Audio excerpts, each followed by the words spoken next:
Oke, kita live lagi. Tadi jadi unfinished business, belum selesai jawab pertanyaan, ternyata buffering. Ini sinyalnya bagus nggak ya?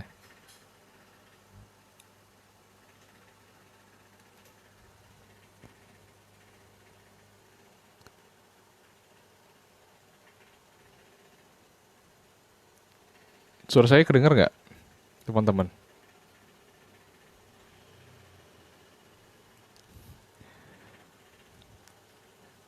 Buffering. Oke, oke. Nunggu sebentar ya, nunggu eh, teman-teman hadir. Ini ada sedikit lagi sih. Yang tadi kan sudah sampai nomor berapa tadi ya? Sampai nomor 6 kali ya.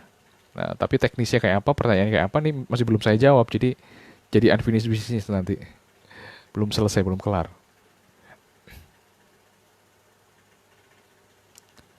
Oke. Yang keenam tadi adalah dengan relaksasi atau hipnosis ya. Jadi kita nggak usah ngomongin hipnosis deh ya, nanti salah paham dan sebagainya. Tapi yang jelas gini, ketika Anda eh, bisa mengakses ya, mengaktifkan pikiran bawah sadar Anda, nyambung gitu ya pada pikiran bawah sadar Anda, maka Anda bisa berkomunikasi sama dia. Itu yang dinamakan kondisi trance. Kalau Anda bisa menggugah pikiran bawah sadar Anda untuk muncul, maka Anda akan lebih mudah untuk ngomong sama dia.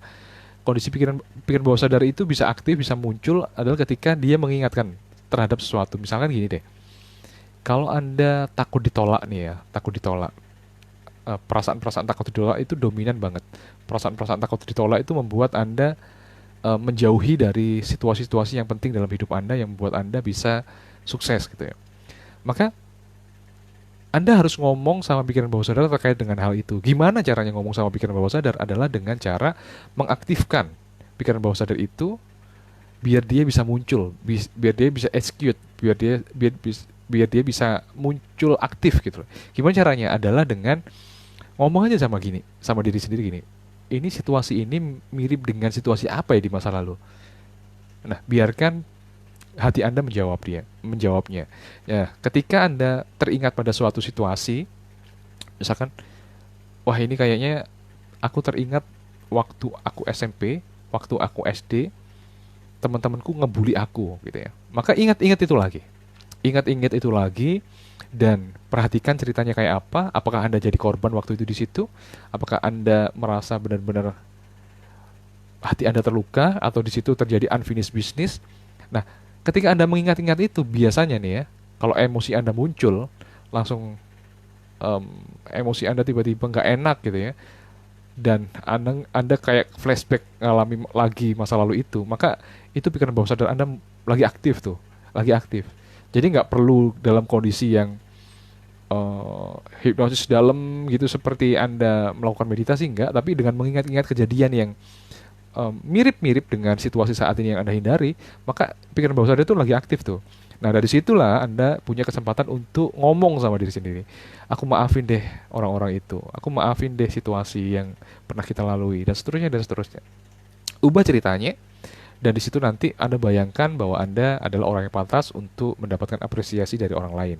Nah, dari situlah bisa nanti ada perubahan-perubahan yang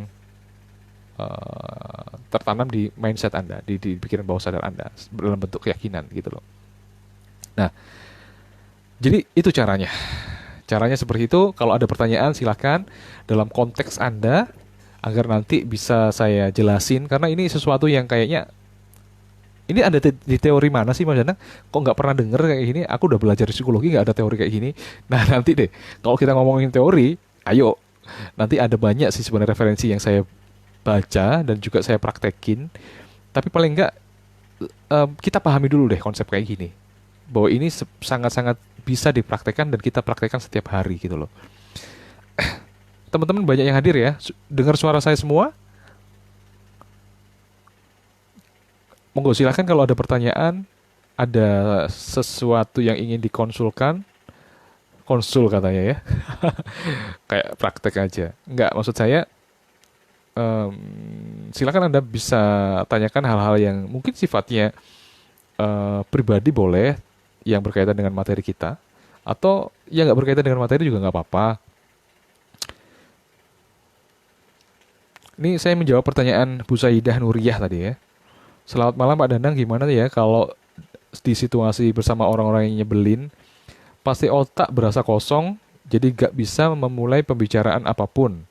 Tapi kalau lagi sama orang-orang yang anggap open-minded dan bisa ngerti saya bisa bicara apapun. Gimana ya, mohon pencerahannya. Terima kasih. Oke. Jadi memang goal Anda ingin berbicara dengan lancar, atau sebenarnya ini nggak penting buat Anda? Kalau misalkan ini penting untuk Anda rubah, adalah bawa perasaan untuk santai, perasaan untuk relax, perasaan untuk bisa bicara apapun, dari kelompok yang tadinya itu memang open-minded, itu ke kelompok yang nyebelin. Jadi Anda bisa tukar tuh. Anda bisa Anda bisa apa namanya? Geser tuh state of mind ya. Saya bilang state of mind tuh kayak semacam perasaan. Perasaan. Jadi misalnya kayak gini. Em, Contohnya adalah ketika hmm, kita apa ya, sebentar. Oh ya ya, gini gini. Jadi ada orang yang anak ya, anak remaja yang ngerasa bahwa dirinya itu penakut, dirinya itu culun, dirinya itu nggak bisa berbuat apa-apa gitu. Ketika berada di lingkungan sekolah, jadi sama temennya itu dia minder, temennya dia nggak berani ngelawan, sama temennya dia itu hanya diem aja. Tapi anehnya ketika dia sama orang tuanya, dia tuh suka ngelawan, dia itu suka bentak-bentak gitu ya, dan nggak bisa diatur, kayak semacam keras gitu loh kalau sama orang tuanya. Tapi kalau di luar sama teman-temannya, dia itu jadi orang lain yang kayak dibully tuh diem aja, mau aja gitu. Nah, ini kan berarti ada dua state of mind dalam dua situasi yang berbeda. Situasi di dalam rumah dan situasi di sekolah. Dan masing-masing mempunyai perasaan berbeda. Nah, caranya adalah bayangin tuh ya, kamu kan udah punya sikap-sikap perasaan-perasaan yang ngeyel tuh, yang berani nentang tuh sama orang tuamu. Bisa nggak itu dituker? Kamu bawa itu ke sekolah, yang sekolah bawa ke rumah gitu loh. Jadi tugasnya adalah yang berani, yang merasa keras itu, yang merasa nggak bisa diatur itu bawaan ke sekolah, biar kamu tangguh ketika sama teman-temanmu. Ya tinggal nuker aja situasinya. Ya tinggal nuker aja situasinya. Itu bisa banget tuh. Jadi nggak semua orang penakut tuh penakut. Tergantung konteksnya. Dia takut dalam konteks apa gitu loh. Tidak semua orang yang malas itu malas. Misalkan anak saya malas setiap hari main video game, setiap hari main game gitu ya. Sampai 8 jam, 11 jam. Itu berarti bukan orang malas. Itu berarti orang yang rajin.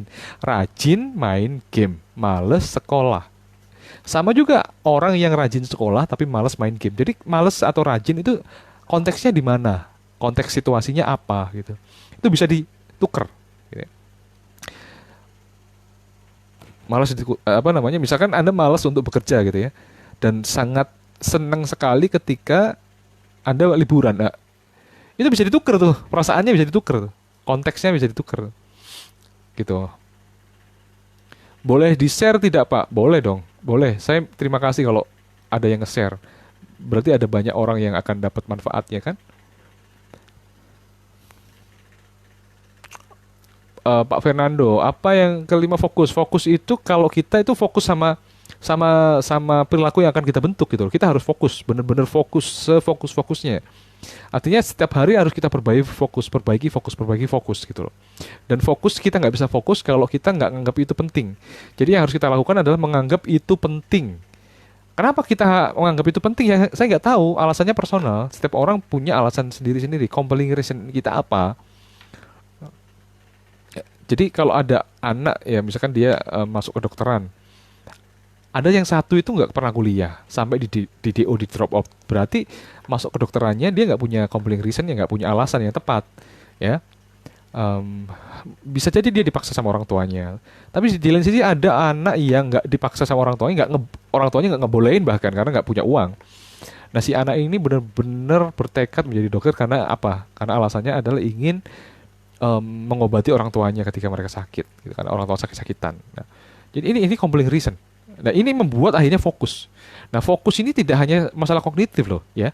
Kok fokus ini sangat dipengaruhi biasanya oleh emosi, gitu loh.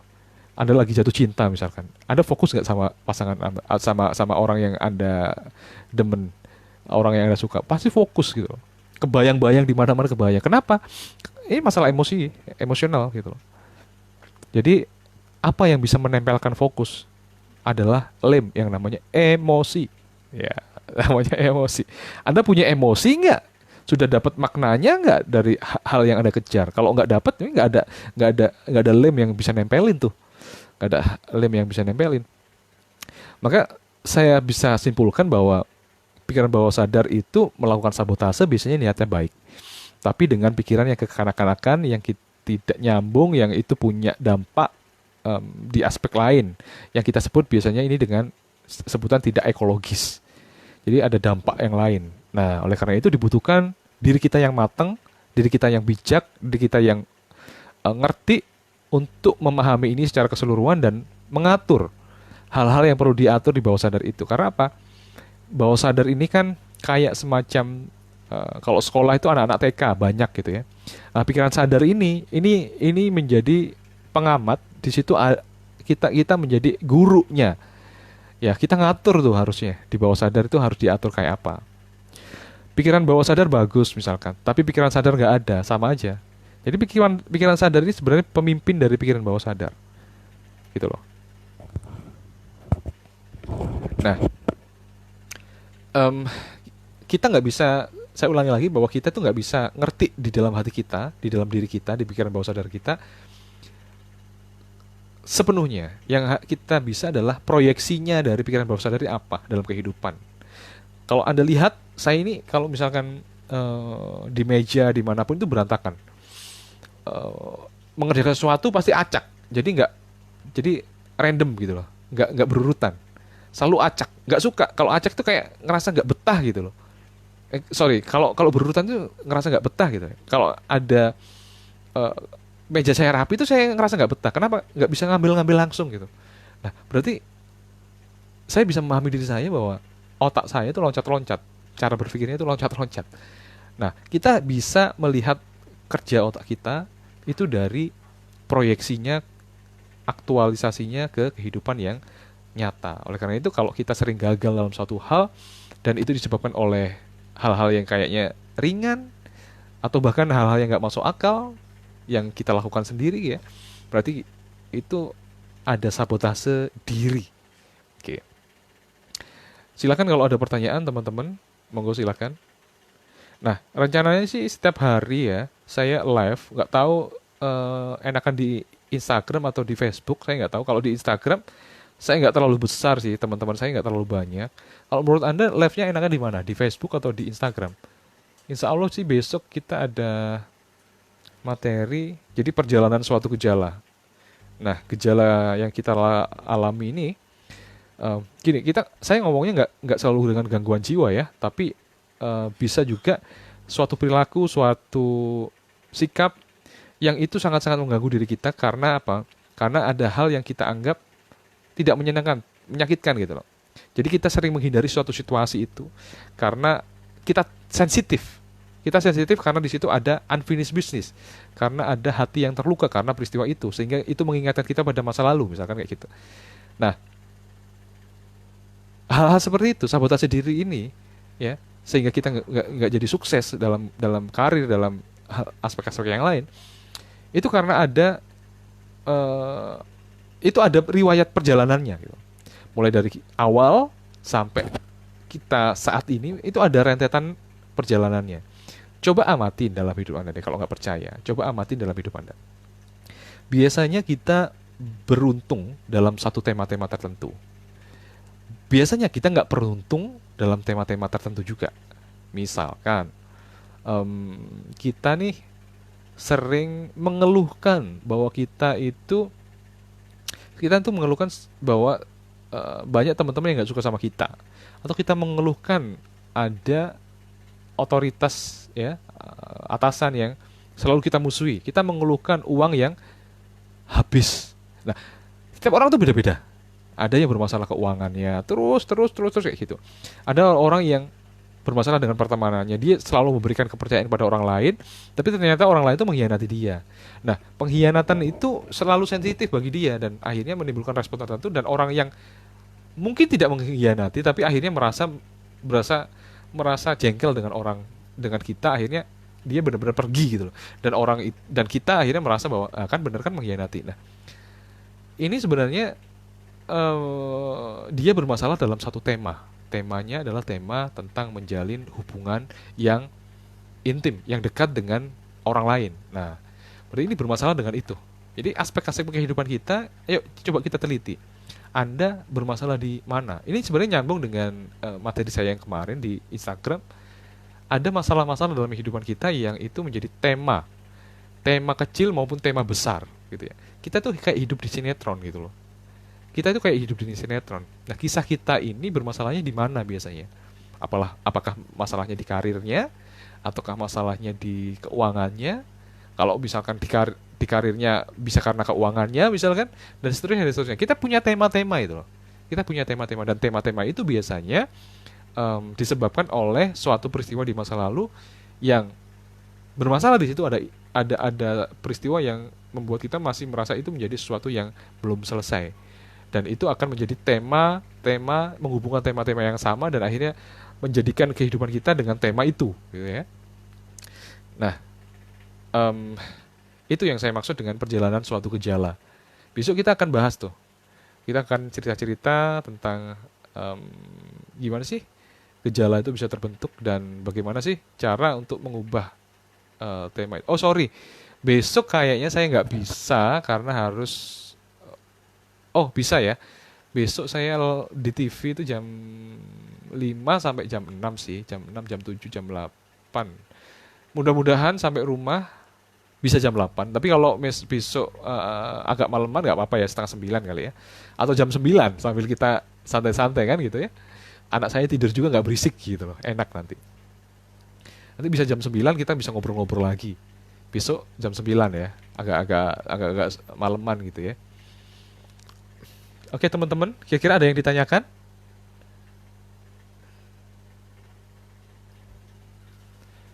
Pertanyaan saya, menukar perasaan pada dua situasi yang berbeda itu caranya bagaimana ya? Bayangin aja kalau misalkan gini deh. Hmm,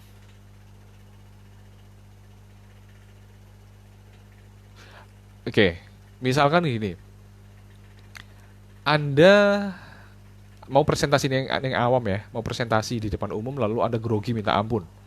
Situasi apa ya yang mirip dengan itu tapi Anda itu nggak grogi dan Anda itu berani sekali misalkan. Misalkan ketika ngomong sama teman-teman dekat, dan Anda cerita berkelakar lucu-lucu gitu ya. Kan itu ada perasaannya. Bayangin tuh, ingatan itu panggil, resapi ya, kumpulin perasaannya ya. Setelah itu benar-benar seolah-olah Anda ada di situ. Latihan kayak gitu. Setelah itu ketika Anda mau presentasi, bayangin Anda ada di situasi yang dengan teman-teman itu, ya. Nah, ini perlu latihan yang namanya asosiasi dan disosiasi. Masuk ke dalam state of mind, keluar ke state of mind. Masuk lagi, keluar lagi, masuk lagi. Ini ada latihannya. Nah, kapan-kapan deh kita bahas secara khusus ya. Untuk masuk sama keluar state of mind. Tadi sampai yang kelima videonya putus. Oh ya, ada, tadi udah saya jawab ya. Ini ada teman-teman yang gabung ya. Ada Mas Misbahun Nazir, Pak Nugroho Agus, Mbak Nita lo. Wah, ada Coach Mario. Halo Mas.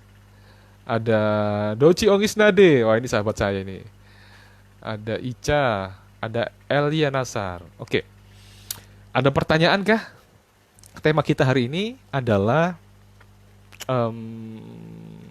Kenapa kita nggak kunjung sukses? Karena ada sabotase dalam diri kita. Nah, kalau Anda merasa bahwa ada sabotase dalam diri Anda, baik itu aspek sukses itu nggak harus aspek finansial ya.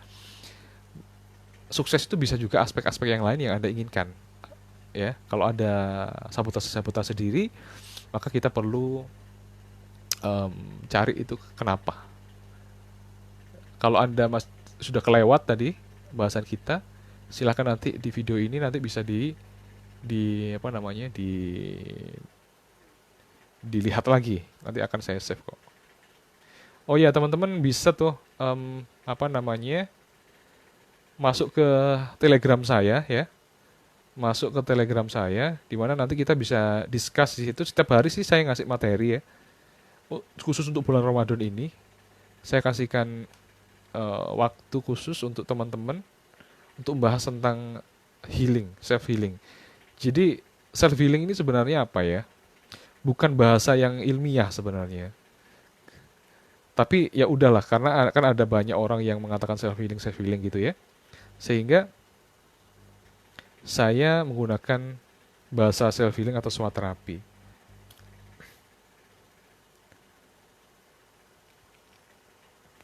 Nah, ini saya udah kasih link ya. Saya udah kasih link untuk di apa namanya? Di kolom komen untuk Telegramnya.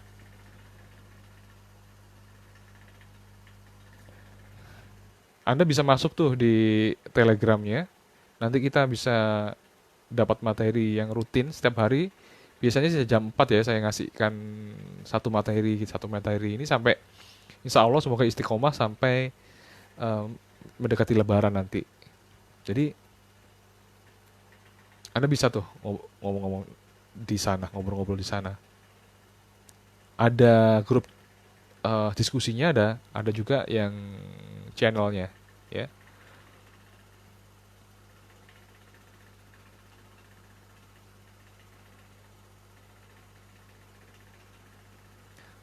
Mau nanya kalau sabotase diri itu bisa diintervensi dengan NLP nggak? Bisa aja. Jadi NLP, hipnoterapi dan sebagainya itu kan cuma pendekatan ya, tapi konsepnya yang harus kita pahami adalah konsepnya atau sudut pandang aja sih sebenarnya.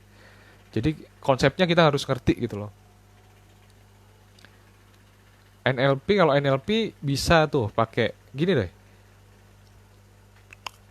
Em, Intinya gini loh, pikiran bawah sadar itu kayak semacam kaset aja sih sebenarnya.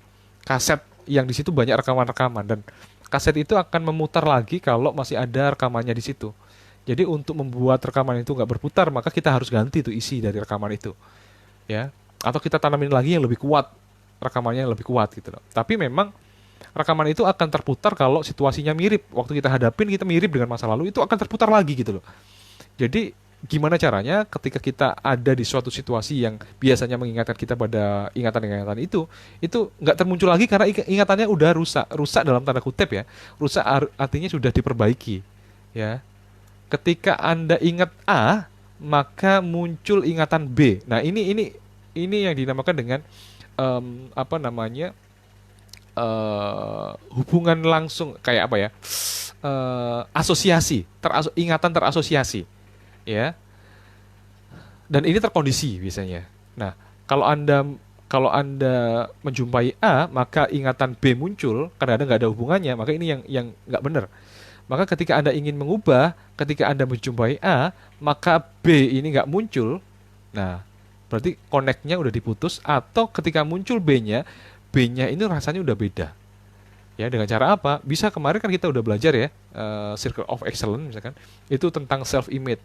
Itu tentang citra diri kita yang kita ubah gitu loh. Ya.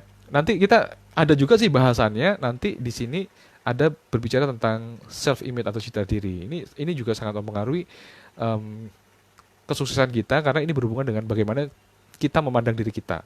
Nah, bagaimana kita memandang diri kita itu jangan juga dipengaruhi oleh awal-awalnya dulu orang-orang memandang diri kita, orang tua kita memandang diri kita itu kayak apa.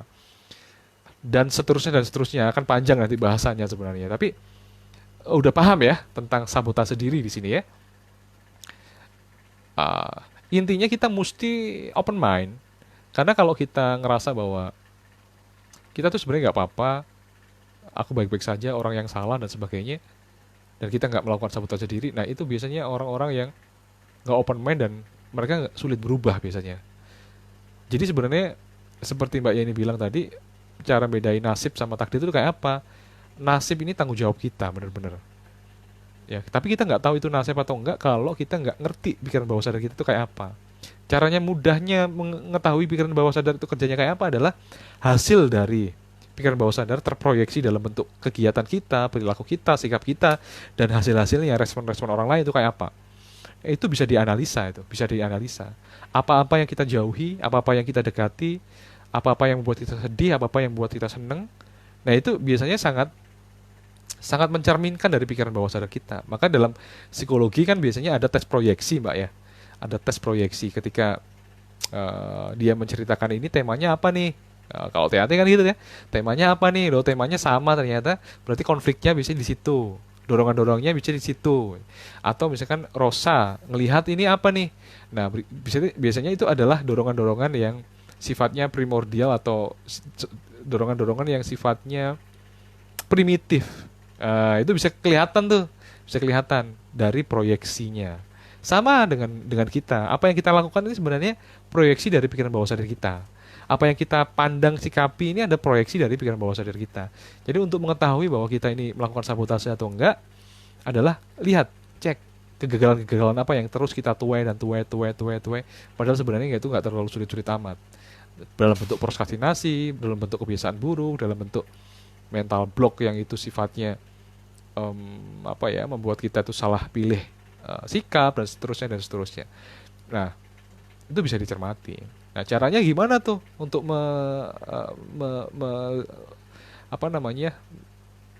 menghilangkan sabotase diri? Yaitu kenali maksud baiknya.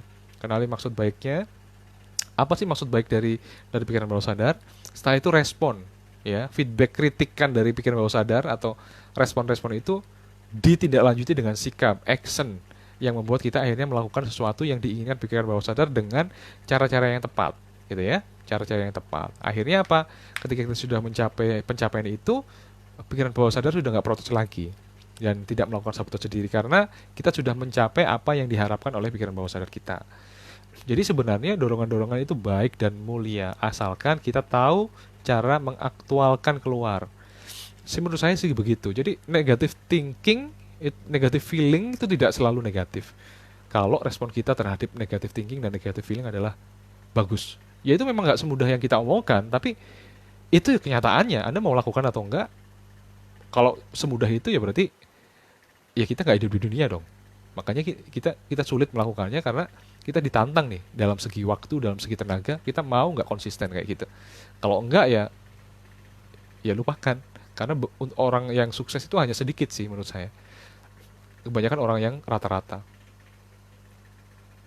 Oke, saya tanya dulu ya. Jawab pertanyaan dulu ya. Pertanyaan. Sabotase alam bawah sadar itu dilakukan oleh diri sendiri atau oleh orang lain ya Pak? Ya oleh diri kita sendiri lah. Oleh diri kita sendiri. Namanya bawah sadar kita. Bagaimana kaitannya dengan terapi sounding yang dilakukan pada anak saat baru terlelap dan bisikan, oh, ya, kalau anak-anak itu kan berarti ini kan sugesti ya. Jadi kak sugesti ke anak-anak ya. Jadi terapinya eh semacam memberikan sugesti ke anak-anak ya. Saat mereka itu tidur, yang namanya sih istilahnya awamnya bukan awam ya, istilah ke teman-teman itu bilangnya hypnosleeping gitu. Jadi waktu tidur dikasih sugesti. Nah biasanya dikasihnya waktu anak tidur 5 menit tidur gitu ya, belum terlelap-lelap banget, itu bisa dikasih sugesti, dibangunin dikit terus dikasih sugesti, atau waktu tidur lelap digoyang-goyang lalu dikasihkan sugesti. Tapi gini, jangan memahami ini hanya sebatas itu doang, karena pasti Anda kecewa gitu, hasilnya pasti Anda kecewa. Kenapa? Pada kenyataan kehidupan nggak semudah itu kok, karena ketika Anda memberikan sugesti, Anda harus membantu si anak ini untuk mengaktualkan sugestinya, keyakinannya ke dalam suatu bentuk perilaku. Dan itu bisa harus dengan contoh, harus dengan bimbingan dan sebagainya.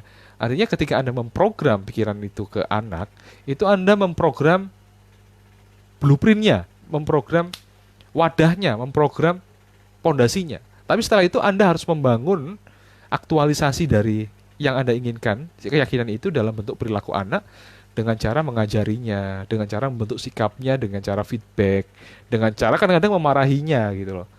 Dengan cara menasehati dengan cara yang benar dan seterusnya dan seterusnya. Jadi nggak seinstan itu sih menurut saya. Oke, teman-teman ada yang ditanyakan yang lain? Monggo silahkan. Bahasan kita kali ini adalah sabotase yang dilakukan oleh diri kita sehingga kita nggak sukses-sukses. Atau dalam kehidupan, aspek kehidupan yang lain, kita mengalami masalah, masalah percintaan, masalah keuangan, masalah pekerjaan dan seterusnya. Sudah jam 10 kurang 15, saya akan kasih waktu 5 menit untuk Anda bertanya, kalau enggak akan saya akhiri. Silakan Anda masuk ke Telegram saya di kolom komen sudah saya pin ya. Silakan masuk ke situ, nanti kita bisa kasihkan materi harian di situ tentang self healing.